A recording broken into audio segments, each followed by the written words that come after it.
Welcome back to the channel, everybody. I'm George. I'm Stav. So today we're going to be doing some fun stuff to the B5s. So to catch you guys up, as you guys know, with my wide body that's behind Stav over there and Stav's B5, we are both in need of refreshing our clutches, and for two very different reasons. I ended up going with a second-hand carbon clutch from Chris at USB MotorSports and held fine. He's been going, God knows, 8 seconds for like a decade now with these clutches. I inherited this clutch more or less. I bought it from him secondhand. It was already rebuilt. The problem with that, the carbon clutch, it doesn't like high mileage. So I did the opposite of what normal B5 S4 owners do. I overdrove my B5, and after we got done with the dyno for the past year, I drove this thing all the time to work, pretty much went grocery shopping with it. Took it everywhere. We drove up to Fremont with this car. SoCal Euro, yeah, correct. So I put a lot of miles, about 9,700 miles I put on in the last 11 months.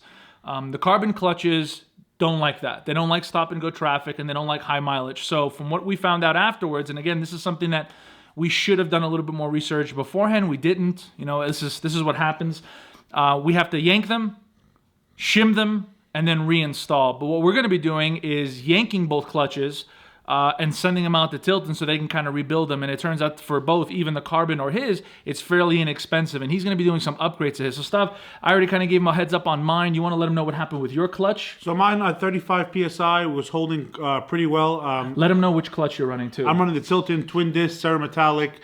But when we turned it up to 38 PSI, it just started to slip, which is a bad sign because, again, we haven't installed the nitrous yet. We haven't even maxed out the power on the turbo yet. So, you know, we need something that's a little bit more heavy duty. Now, they do have different options. They do have a triple disc, which we might end up using in the future. But they told us they have upgrades for this clutch. Apparently, when they're selling these clutches, this is like a base model clutch. So it's good for 800 foot-pounds. 12 valve. They weren't expecting you to make more than 300. Well, it originally came from the 24 valve, and it didn't make any power. So anyway, so they have a upgraded spring for the pressure plate, which can add anywhere between 100 to 150 foot-pounds of clamping pressure more, and they think that that would be more than capable of holding what I need to hold, you know. But if it doesn't in the future, we have more options, but this is an option I'm going to try and see if it works. It's a fairly cheap option. It's about $100 to $150.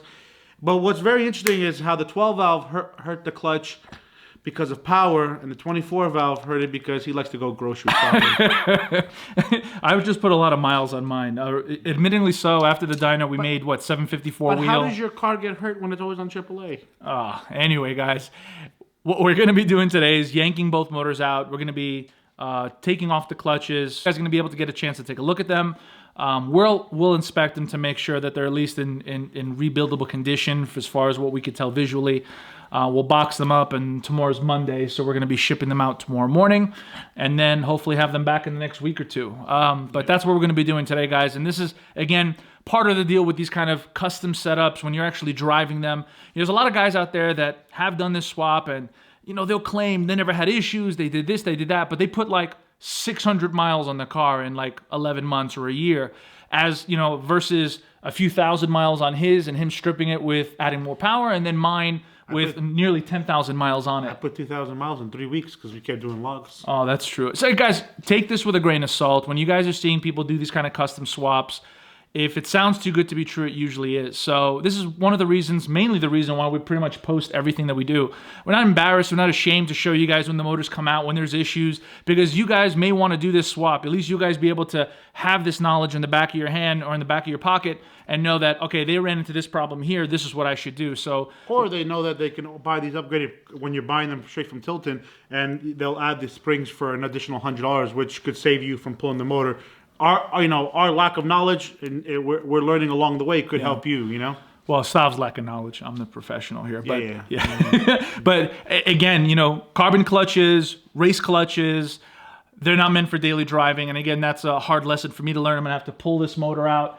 Luckily, hopefully, we don't damage anything during the pull, but we're going to try to pull them as cleanly as possible and then yank these clutches and have them in a box and shipped out by tomorrow. So without further ado, let's get to work. We're going to start disconnecting both harnesses. I'll be working on mine. Stav will be working on his. And hopefully when you guys come back after the time lapse, pretty much everything will be pulled, and we'll show you guys what the clutches look like. Correct. All right, guys. Wish us luck. He's going to need it.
Guys, so a little update here.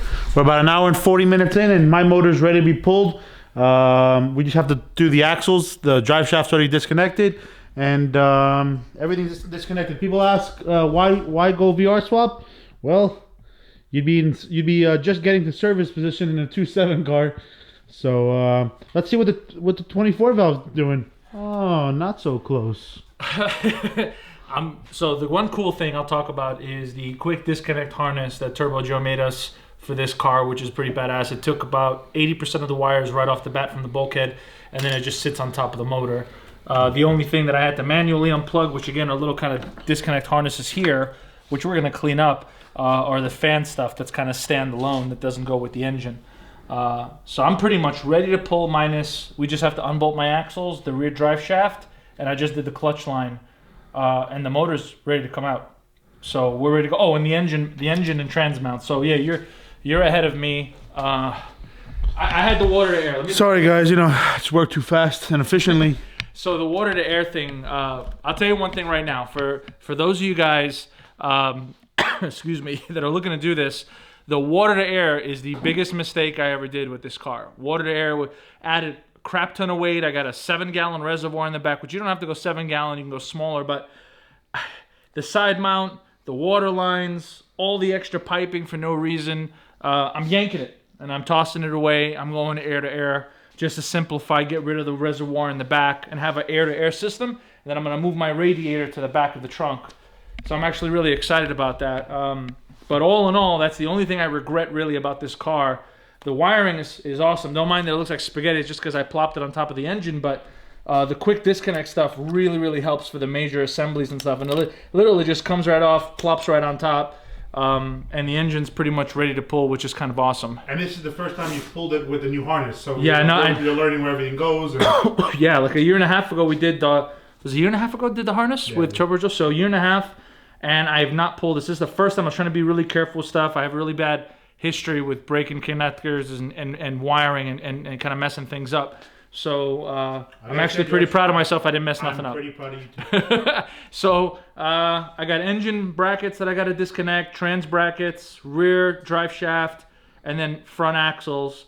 And then we should be able to lift this thing up. I think I even might take the front rad support out too, just to make it easier, so it could just kind of slide right out. But based on your tubular, I would take out the rad support. Yeah, I would take it out too, just because my turbo hangs down a little bit lower than yours. Yours is a little bit higher. Yeah. But it's kind of cool. I get to leave everything. I don't have to chop up the wastegate lines. I kind of leave all the oil and coolant lines. That kind of stays with the motor, which is kind of zip tied here in the back. It's literally going to come out as one assembly and come right out. So I'm kind of happy, because before with the stock harness, it was a nightmare unplugging, breaking connectors, getting it in and out. Mind you, some people may be more savvy than I am. But the quick disconnect, these kind of connectors are pretty badass. These literally disconnects in 2 seconds. I don't know what they call them, but that's the stuff that Turbo Joe used, along with the cannon plug kind of setup mil-spec that he did with this entire harness. Yeah, high quality connectors. Now, mind you, I'm going to kind of clean all the little wires up, like I said. Kind of bring it all together, clean it up, as before it looked like kind of like spaghetti, which, we brought Turbo Joe a car that was already put together, and we were figuring stuff out, adding wires afterwards, adding new features. We even put the standalone ECU here in the rain tray in the back, just to make things more accessible and easy to plug on. So rather than having something in the car and having to loom, another 6 feet worth of wiring, everything is here. So if we ever have any issues with my setup, everything can be troubleshot pretty much within the engine bay rather than having to dig through the car. But that's it, Stav. I'll need your help to take the axles off and the rear drive shaft, and then I'll do the engine and trans mounts, and then we can start pulling engines. Yeah, I think we're ready. But after pulling the 24 valve and a 12 valve, which engine is by far easier? Well, I'll tell you this. The VR6s have a lot more room versus the 2.7, right? Like Stav said as he kind of kicked off this update, you'd be just getting into service position with the 2.7, not unbolting anything, literally just doing the front end in about an hour, hour and a half. In about an hour and 30 minutes, hour and 20, we were kind of taking our time.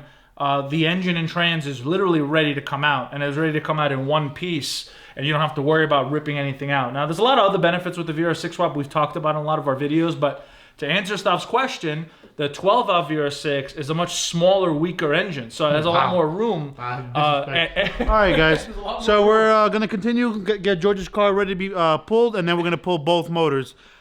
George, forget what George said. I mean, he's not thinking straight today. It's okay. And next update will be the motor out of the car. So this is nearing pretty much at the end, and we're just getting ready to pull, but you can see the complexity between the two different setups, and obviously seeing two very differently done motors, especially VR6s, one being 12, one being 24, gives you some kind of perspective of what to expect if you get into either or, and what's required and what you got to deal with. Stav's lucky. He's got a pretty simple setup, and I like the 12-valve. It's got a nice, clean build. Quick update. About another hour and a half, we have both motors out. So total of 3 hours, we have both VR6 motors out. And one hoist, 2 guys, we got the motors out. So as you see, George has a lot more things going on. That doesn't mean more horsepower, obviously. What are you laughing for? The 24-valve was definitely a little bit more complex. There's a lot more things going on. I even have like an auxiliary water pump I have for cooling that goes to the head. But we managed to get everything out nice and clean.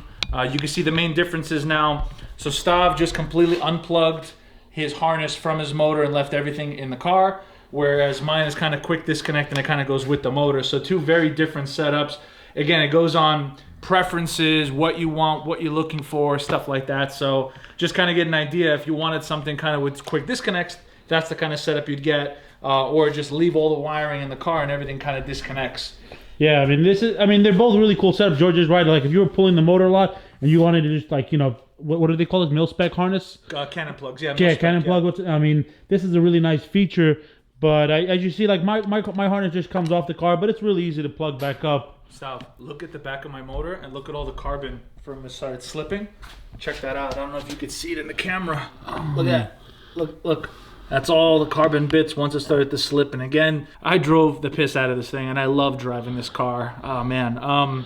So yeah, let's you know what? We got both motors out. Let's yank these clutches out and kind of take a better look at them, and then get them boxed up and out of here. So Tilton, take a look at them. Yeah, let's take these off and kind of see. Let's check out the discs ourselves and kind of see what's up. See if anything got destroyed. I know yours started slipping, so let's see if there's any material missing from there. But yeah, let's do that. Let's yank the clutches off. All right.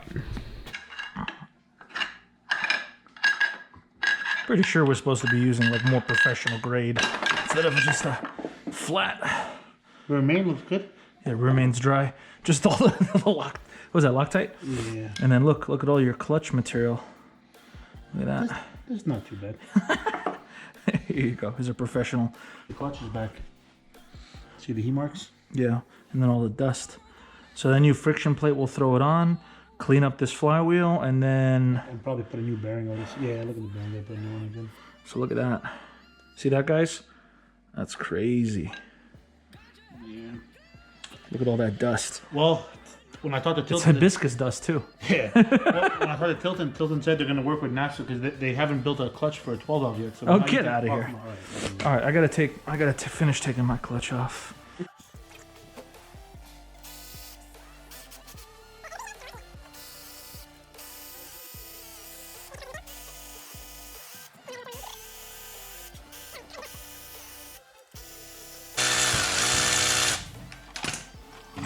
So, see this, guys? So it looks really different from Stav's flywheel. Check this out. I'm gonna wipe this.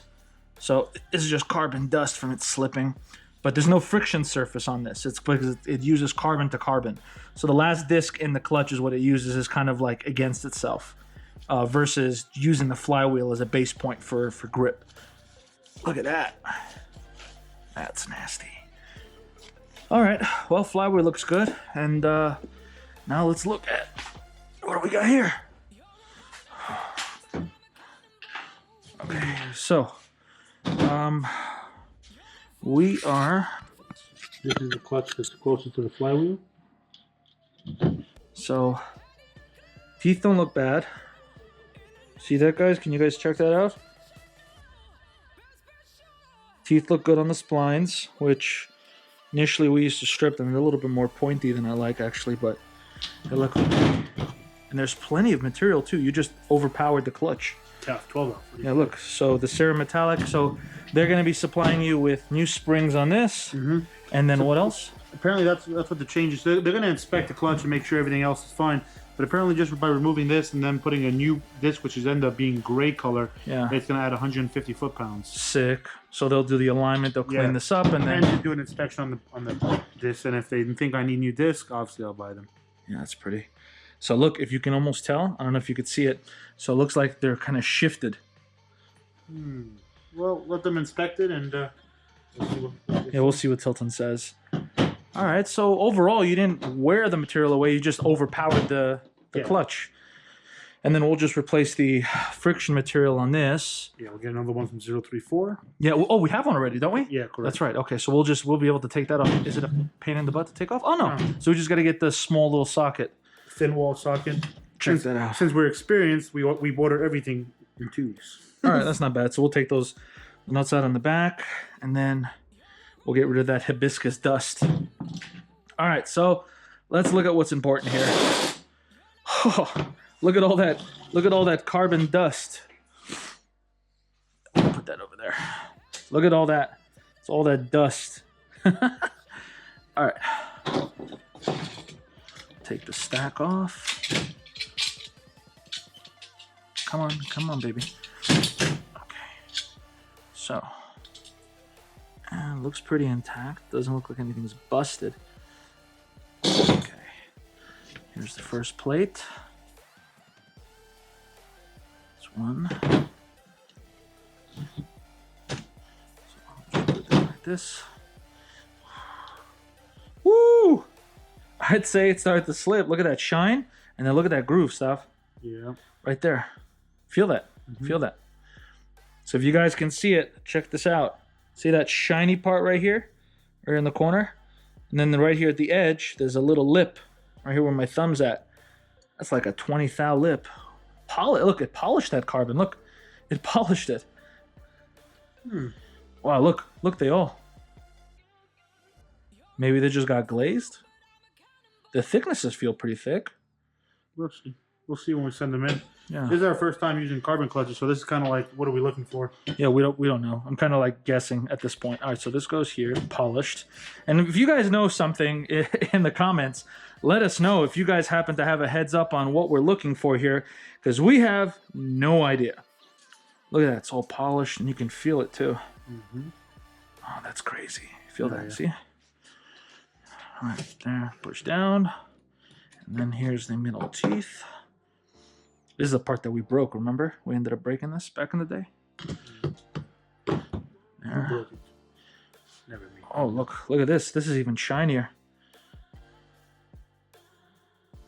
Oh, look at the center of that disc. Correct? No, it's like, I don't know if you could see it. Here, I'll put it right down the middle so maybe they can see it. Do you guys see on that? The little sharp edges? Yep. That's the shiniest part of this whole disc. Be interesting to see what Tilton says once they inspect it. Look at that. Carbon dust. Does it blend? We can melt it down and make an intake. Yeah, essentially. All right. So, put this back upside down. All right, guys. Well, that does it. Those are our clutches. We got to box these up, send this over to Tilton, and then we got the motors kind of just hanging out. Stav's going to replace his friction disc. So hopefully on the next episode of the VR6 content, we'll be reassembling the motor and the trans, which obviously you guys saw in like 2-3 hours. We had both motors out, so it was fairly easy for us. So we'll have the clutches and flywheel back on. Stav will have the new friction disc on his. And then, I don't know, Stav, what else? We got anything else? Well, I'm hoping that NASA comes back and says we can finally make a clutch for a 12 valve because the torque is unreal. How about we get off this head cam and we get back to the main camera? Both B5s are broken, awaiting clutches, and then hopefully when we get the clutches back on, we have no problem with slippage. I don't have any doubt that the carbons are going to be just good. I'm really worried about Stav in terms of, because he's already at 38 PSI now, so hopefully this upgrade kind of locks it all down.